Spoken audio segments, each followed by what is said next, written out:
আসসালামু আলাইকুম dear viewers, সবাইকে অনলাইন ক্লাসরুমের পক্ষ থেকে স্বাগতম। আজকে আমরা ইংরেজির পার্টস অফ স্পিচের বেসিক থেকে কিছু আলোচনা করব। পার্টস অফ স্পিচ জানতে গেলে আমাদের যে বিষয়গুলো প্রথমে জানতে হবে সেটা হচ্ছে ইংরেজির letter, word, sentence, then parts of speech.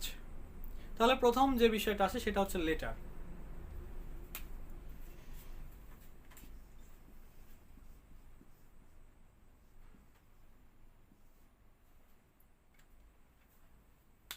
আমরা যখন প্লে নার্সারি থেকে পড়াশোনা শুরু করছি ঠিক তখন থেকে আমরা একটা জিনিস জানি, ইংরেজিতে লেটার 26টি, অর্থাৎ লেটার বলতে যেটা বোঝায় ইংরেজি বর্ণমালায় বর্ণের সংখ্যা 26টি, এ থেকে জেড পর্যন্ত।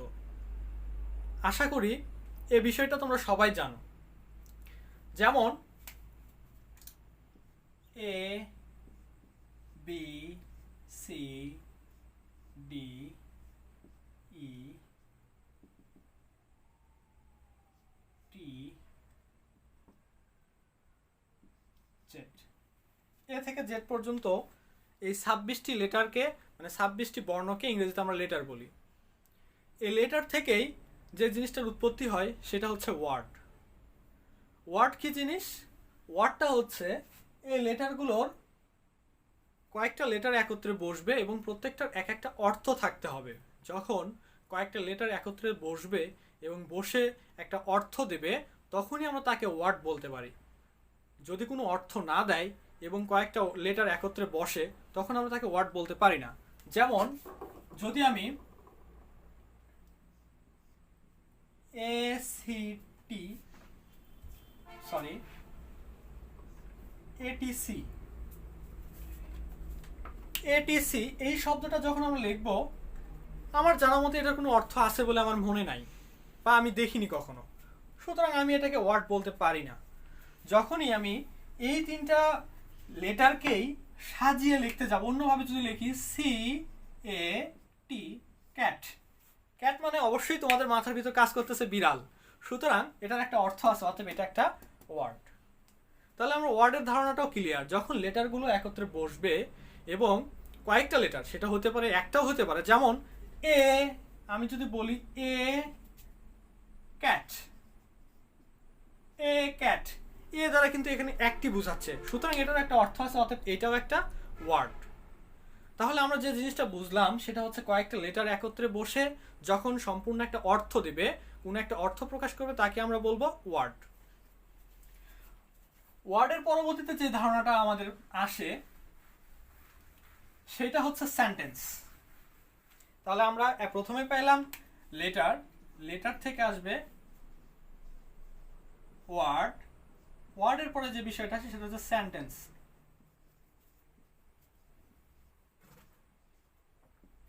সেন্টেন্স, সেন্টেন্সটা তাহলে কি? লেটার ছিল এ থেকে জেড পর্যন্ত, ওয়ার্ড ছিল এগুলোর সংমিশ্রণ, অর্থাৎ কয়েকটা ওয়ার্ড একত্রে কয়েকটা লেটার একত্রে বসবে এবং অর্থ দিবে, সেটাকে বলবো আমরা ওয়ার্ড। ওয়ার্ড থেকে যখন সেন্টেন্স আসবে তাহলে সেন্টেন্সটা কি? সেন্টেন্সটা হচ্ছে ঠিক এইরকম কয়েকটা ওয়ার্ড একত্রে বসবে এবং কারো মনের ভাব সম্পূর্ণরূপে প্রকাশ পাবে, তখনই আমরা তাকে সেন্টেন্স বলতে পারি। যেমন এখানে আমি ক্যাট লিখলাম, তোমরা সবাই জানো আই, আই শব্দের অর্থ আমি। সি, সি মানে দেখা। এখানে দেখো এস একটা লেটার, ই একটা লেটার, ই একটা লেটার, তিনটা লেটার একত্রে বসে এটা একটা ওয়ার্ড হয়েছে, আই একটা ওয়ার্ড। আই সি এ, এ একটা লেটার এবং ওয়ার্ড। আই সি এ, এই যে এখানকার ক্যাটটাকে আমি যদি নামাই নিয়ে আসি, আই সি আ ক্যাট, আমি একটা বিড়াল দেখি। এখানে আইটা একটা ওয়ার্ড, সিটা একটা ওয়ার্ড, এ একটা ওয়ার্ড এবং ক্যাট একটা ওয়ার্ড। যখন কয়েকটা ওয়ার্ড একত্রে বসে মনের ভাব সম্পূর্ণরূপে প্রকাশ করবে তখনই আমরা তাকে বলতে পারি একটা সেন্টেন্স। সুতরাং আমরা লেটার থেকে সেন্টেন্স যেভাবে আসলো, যে ইংরেজি বর্ণমালায় এ থেকে জেড পর্যন্ত 26টি লেটার, 26টি লেটারের এক বা একাধিক লেটার একত্রে বসে যদি কোনো অর্থ প্রকাশ করে তাকে আমরা বলবো ওয়ার্ড, এবং কয়েকটি ওয়ার্ড একত্রে বসে যদি মনের ভাব সম্পূর্ণরূপে প্রকাশ করে তখনই আমরা বলবো তাকে সেন্টেন্স। আশা করি লেটার থেকে সেন্টেন্স পর্যন্ত তোমরা বুঝতে পেরেছো। এখন আমাদের যে আজকের যে মেইন টপিকটা পার্টস অফ স্পিচ, এই পার্টস অফ স্পিচটা বোঝার জন্য আমাদের এই সেন্টেন্সের প্রয়োজন। আমরা লেটার অথবা ওয়ার্ড দিয়ে পার্টস অফ স্পিচ বুঝবো না, অবশ্যই পার্টস অফ স্পিচ বুঝতে গেলে আমাদের সেন্টেন্সের প্রয়োজন। সুতরাং আমি একটা সেন্টেন্স লিখতে পারি।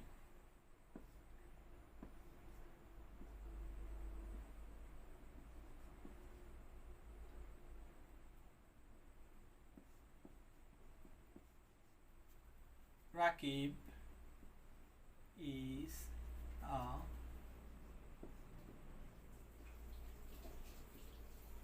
student. He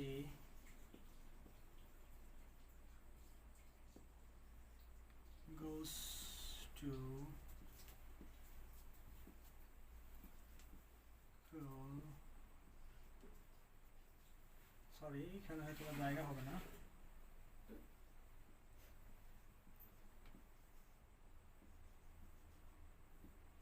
Every day.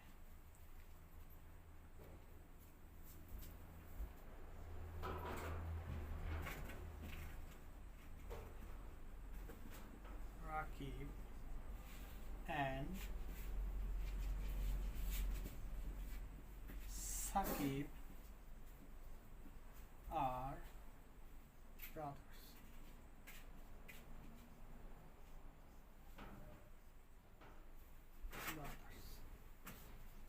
He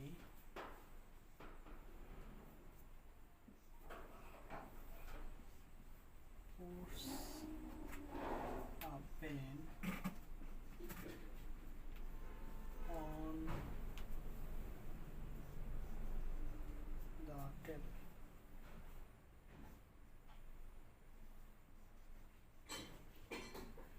এখানে তোমরা কয়েকটা সেন্টেন্স দেখতে পাচ্ছ, নিশ্চয়ই এতক্ষণে ভুলে যাওনি লেটার এবং সেন্টেন্স এবং ওয়ার্ড। এখানে কয়েকটা সেন্টেন্স আমি লিখেছি। Rakib is a student. He goes to school every day. Rakib and Sakib are brothers. He puts a pen on the table. Parts of স্পিচের ডেফিনেশন যেটা সংজ্ঞা সেটা প্রত্যেকটা বইয়ে আছে এবং আমি নিজেও বলছি যে বাক্যে ব্যবহৃত প্রত্যেকটা ওয়ার্ডকে এক একটা পার্টস অফ স্পিচ বলা হয়। তার আগে আমি পার্টস অফ স্পিচের যে অর্থটা আমি জানি বা তোমরা জানো সেটা হচ্ছে পার্ট মানে হচ্ছে অংশ আর স্পিচ মানে হচ্ছে বাক্য। তাহলে বাক্যের অংশ এখানে কিন্তু আমরা ক্লিয়ার, পার্টস অফ স্পিচ সম্পর্কে ক্লিয়ার। পার্টস অফ স্পিচ বাক্যের প্রত্যেকটা অংশকেই এক একটা পার্টস অফ স্পিচ বলা হয়। পার্টস যেমন রাকিব ইজ আ স্টুডেন্ট, এটা একটা সেন্টেন্স। এখানকার দেখো প্রত্যেকটা অংশ, স্টুডেন্ট একটা অংশ, এ একটা অংশ, ইজ একটা অংশ, রাকিব একটা অংশ। অতএব এই প্রত্যেকটাই এক একটা পার্টস অফ স্পিচ, প্রত্যেকটাই এক একটা পার্টস অফ স্পিচ। এবং একটা শব্দকে পার্টস অফ স্পিচ হতে গেলে অবশ্যই তাকে বাক্যে ব্যবহার হতে হবে। এই জিনিসটা তোমরা মাথায় রাখবা যে একটা ওয়ার্ড পার্টস অফ স্পিচ হতে গেলে অবশ্যই বাক্যে তার প্রয়োগ থাকতে হবে। যদি বাক্যে না থাকে, যেমন আমি যদি এখানে রাকিব ইজা এইটুকু বাদ দেই, শুধু স্টুডেন্ট লিখি, এটাকে আমি পার্টস অফ স্পিচ বলবো না। কারণ কি, সংজ্ঞায় আমি পড়ছি যে বাক্যে ব্যবহৃত প্রত্যেকটা শব্দকে পার্টস অফ স্পিচ বলা হয়। স্টুডেন্ট, শুধু স্টুডেন্ট যদি বলি, এটা কোনো বাক্যেই ব্যবহৃত হয়নি, অতএব এটাকে আমরা পার্টস অফ স্পিচ বলবো না। এখন তাহলে নিশ্চয়ই তোমাদের ধারণাটা ক্লিয়ার হয়েছে। দেখো এখানকার হি গোজ টু স্কুল এভরিডে, এখানকার প্রত্যেকটা এক একটা পার্টস অফ স্পিচ। আশা করি পার্টস অফ স্পিচ সম্পর্কে তোমাদের প্রাথমিক ধারণাটা হয়েছে। পার্টস অফ স্পিচকে 8 ভাগে ভাগ করা হয়েছে। পার্টস অফ স্পিচকে অবশ্যই 8 ভাগে ভাগ করা হয়েছে। 8 ভাগগুলো কি, এগুলোর নাম অবশ্যই তোমরা বইয়ে পাবা। তারপর আমি মুখে মুখে বলি। Noun, pronoun, adjective, verb, adverb, preposition, conjunction, interjection. আমি আবারও বলছি, noun, pronoun, adjective, verb, adverb, preposition, conjunction, interjection. তাহলে নাউনটা কি? প্রথম যে প্রকারটা আসে সেটা হচ্ছে নাউন। নাউনটা কি? অবশ্যই বাক্যে ব্যবহৃত হবে, এবং নাউন মানেই হচ্ছে নাম। নাউন বলতে যেটা বোঝায় সেটা হচ্ছে নাম। তাহলে বাক্যে ব্যবহৃত প্রত্যেকটা নামকে আমি নাউন বলবো। যেমন দেখো প্রথম সেন্টেন্সে লেখা আছে রাকিব, এটা একটা নাম, সুতরাং এটাকে আমি কোন পার্টস অফ স্পিচ বলবো? নাউন বলবো। এরপরে স্টুডেন্ট আছে, এটাও একটা পার্টস অফ স্পিচ এবং এটাও একটা নাউন, কিন্তু এটা কি নাউন আমরা এটা নাউনের পরবর্তী আলোচনায় অবশ্যই পাবো ইনশাল্লাহ। তাহলে নাউন সম্পর্কে আশা করি ধারণা পেয়ে গেছি। পরবর্তী সেন্টেন্সগুলোতে দেখো এখানে রাকিব একটা নাউন, সাকিব একটা নাউন, ব্রাদার একটা নাউন, পেন একটা নাউন, টেবিল একটা নাউন।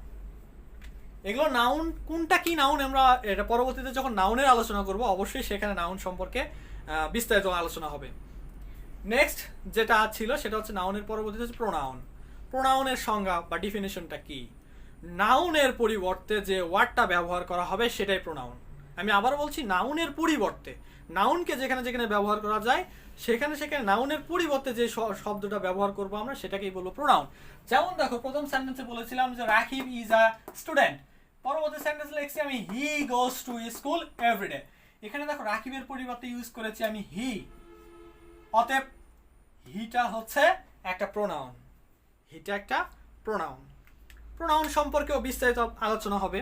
যেহেতু আজকে প্রাথমিক ধারণা হচ্ছে, অতএব আমরা এটুকুতে এই প্রোনাউনের ইতি টানছি। প্রোনাউনের পরে যেটা আসে সেটা হচ্ছে অ্যাডজেক্টিভ। অ্যাডজেক্টিভের ডেফিনেশনটা হচ্ছে যে নাউন অথবা প্রোনাউন সম্পর্কে অতিরিক্ত যদি কোনো ধারণা দেয়। অতিরিক্ত ধারণা কেমন ধারণা হতে পারে? যে ওই নাউনের দোষ হতে পারে, গুণ হতে পারে, তারপর অবস্থা হতে পারে, এছাড়াও বা স্থানের অবস্থান হতে পারে, ওজনের পরিমাপ হতে পারে, সংখ্যা হতে পারে, এগুলো সবগুলোই হচ্ছে adjective. Rakib is a best boy in the class.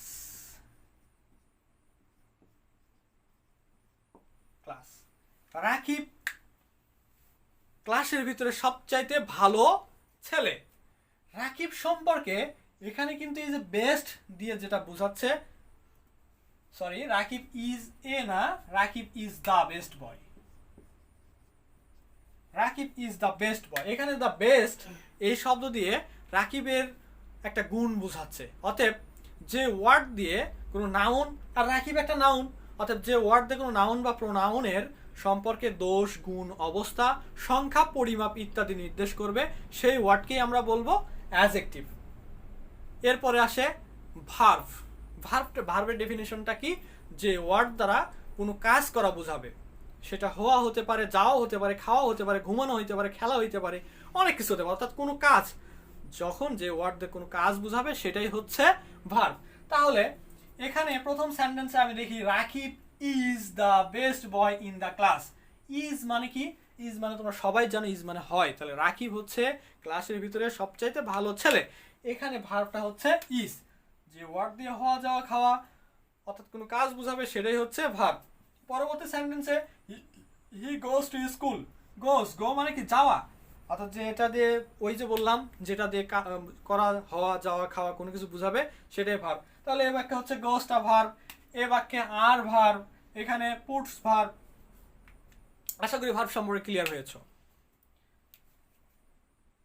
আরেকটা সেন্টেন্স আমি এখানে লিখতে পারি, ভার্বের পরে আসে হচ্ছে অ্যাডভার্ব। এই রাকিবকে দিয়ে লিখতে পারি, যেমন Rakib walks slowly. Rakib walks slowly, Rakib ধীরে হাঁটে। রাকিব ধীরে হাঁটে, সুতরাং এখানে একটা শব্দ আমি বেশি দেখতে পাচ্ছি, ধীরে, অর্থাৎ ইংরেজি হচ্ছে স্লোলি। অ্যাডভার্বের ডেফিনেশনটা হচ্ছে যে ওয়ার্ড দ্বারা ভার্ব, অ্যাডভার্ব, অ্যাডজেক্টিভ সহ নাউন এবং প্রোনাউন বাদ দিয়ে অন্যান্য পার্টস অফ স্পিচকে মডিফাই করবে। যে ওয়ার্ড দ্বারা নাউন এবং প্রোনাউন বাদ দিয়ে অন্যান্য পার্টস অফ স্পিচকে মডিফাই করে সেই ওয়ার্ডকে আমি বলবো অ্যাডভার্ব। যেমন রাকিব ওয়াক্স, রাকিব হাঁটে। কেমন করে হাঁটে? স্লোলি হাঁটে। তার মানে এইটা দিয়ে অবশ্যই এই ওয়াককে মডিফাই করতে হবে। সুতরাং এই স্লোলিটাকে আমরা বলবো অ্যাডভার্ব, এটাকে বলবো অ্যাডভার্ব। এর পরবর্তী যে প্রকারভেদটা আছে সেটা হচ্ছে প্রিপোজিশন। প্রিপোজিশনের সংজ্ঞায় আমরা যেটা জানি যে ওয়ার্ড কোনো নাউন বা প্রোনাউনের আগে বসে, নাউন বা প্রোনাউনের আগে বা পূর্বে বসে ওই ওয়ার্ডকে বাক্যের অন্যান্য অংশের সঙ্গে যুক্ত করে দিবে, ওই ওয়ার্ডকে বাক্যের অন্যান্য অংশের সঙ্গে যুক্ত করে দিবে, সেই ওয়ার্ডকে আমরা বলবো প্রিপোজিশন। এটা মাথায় রাখতে হবে, এটা কার সামনে বসবে? অবশ্যই নাউন বা প্রোনাউনের সামনে বসবে। যেমন আমি শেষের বাক্যটাকে যদি দেখি, he puts a pen on the table, সে একটা কলম একটা টেবিলের উপরে রাখে। আমি যদি অন শব্দটা না লিখতাম তাহলে কি হতো? He puts a pen the table, সে কলম রাখে টেবিল, এটার কোনো অর্থ হয় না। যখনই আমি অন ব্যবহার করব তখনই এই যে দ্য টেবিল, এটা পুরোটা একটা নাউন, এই নাউনকে এই যে হি পুটস এ পেন এইটুকু অংশের সঙ্গে যুক্ত করে দিচ্ছে। সেই ওয়ার্ডটা কোনটা? সেই ওয়ার্ডটা হচ্ছে অন। অতএব এই অনটাই হচ্ছে প্রিপোজিশন। প্রিপোজিশনের পরে যেটা আসে সেটা হচ্ছে কনজাংশন। কনজাংশনের সংজ্ঞায় আমরা যেটা পাই, যেটা পড়েছি, সেটা হচ্ছে যে ওয়ার্ড একই জাতীয় দুইটি ওয়ার্ডকে অথবা একই জাতীয় দুইটা সেন্টেন্সকে যুক্ত করে দিবে, তাকেই আমরা বলবো কনজাংশন। যেমন এখানে রাকিব একটা নাউন ছিল, সাকিব একটা নাউন ছিল, দুইটা নাউনকে এখানে যুক্ত করে দেওয়ার কাজটা করেছে অ্যান্ড। অতএব এই অ্যান্ডকে আমরা বলবো কনজাংশন। এই অ্যান্ডকে অবশ্যই কি বলবো? কনজাংশন বলবো। এই ধরনের অনেক সেন্টেন্স আছে, সেন্টেন্সকে যুক্ত করতে পারে একই ধরনের, কিন্তু এটা মাথায় রাখতে হবে একই ধরনের হতে হবে। অর্থাৎ ওয়ার্ড হলে ওয়ার্ড, দুটা ওয়ার্ডকে যুক্ত করবে, অথবা সেন্টেন্স হলে সেন্টেন্স, দুটা সেন্টেন্সকে যুক্ত করবে। দেন সর্বশেষ যে প্রকারটা আসে সেটা হচ্ছে ইন্টারজেকশন। ইন্টারজেকশন বলতে আমরা যেটা বুঝি সেটা হচ্ছে মানুষের আবেগ, আবেগ জাতীয় কোনো কিছু হতে পারে। যেমন আমাদের জাতির পিতা বঙ্গবন্ধু শেখ মুজিবুর রহমান, তিনি আমাদেরকে ছেড়ে অনেকদিন আগেই চলে গেছে। সেইটার দুঃখ প্রকাশ করে আমরা বলতেই পারি, আলাস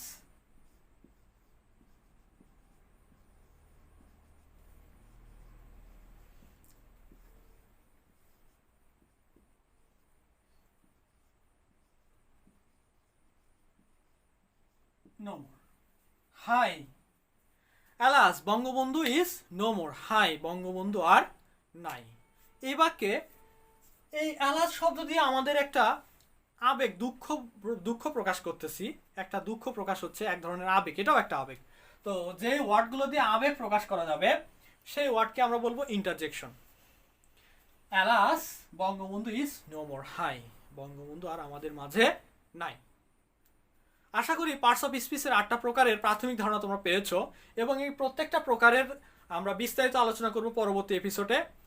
যদি ভালো লাগে আমাদের চ্যানেলকে সাবস্ক্রাইব করবা। সবাইকে ধন্যবাদ। আসসালামু আলাইকুম।